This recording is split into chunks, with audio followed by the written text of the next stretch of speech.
Hey, do you think homeless people ever have sex with each other? Probably, but I don't want to think about it. I know for a fact they do. I spend most of my day breaking up in-progress homeless sex. I bet it stink. Oh, it stink, all right. So, we talking group stuff or just one-on-one? Oh, anything goes. Whatever you can fit under a tarp. There's a major hot spot behind the dumpster at the Cheesecake Factory. Hey, what's up with the menus at the Cheesecake Factory? Why they gotta be so big? Yeah, and why does their menu have ads? I go there for dinner, not to shop for appliances.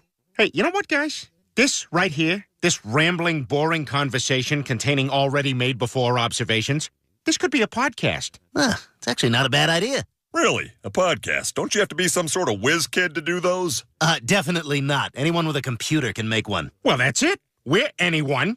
Let's do a podcast from right here in the booth. Who's in? Yeah, sure. Let's do it. All right, you guys, podcast time. We got the equipment and the perfect business plan. Give our show away for free and tell no one how to find it. Ready? Hey there, the net. Welcome to the first episode of Thanks for the Clamories. I'm here with Glenn Quagmire. Hi. Cleveland Brown.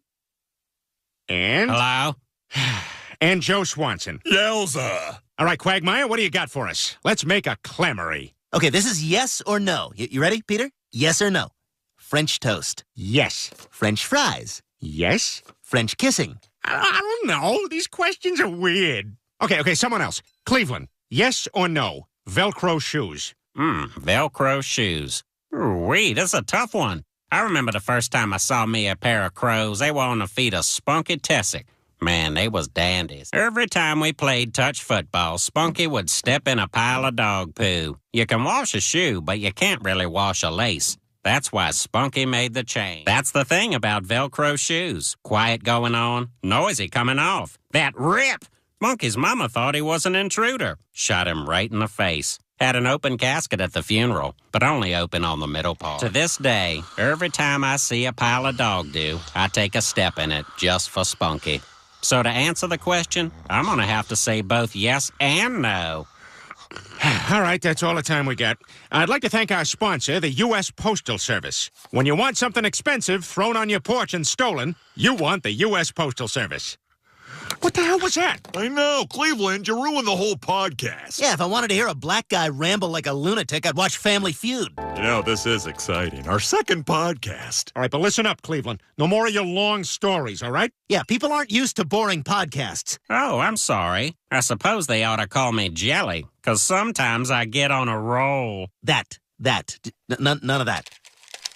Welcome once again to Thanks for the Clamories. Okay, common question that everybody thinks about. How many fourth graders do you think you could take at once? What? I mean, obviously, if you had to fight against 1 million fourth graders, you'd lose. So, like, what's the real number? Like, what's the legitimate number of fourth graders that you could successfully take on? Let's say 100. That sounds reasonable. Oh, no way, 100 and you're dead. Why are we fighting now? Because they're idiots. Did they say something about my mother? What?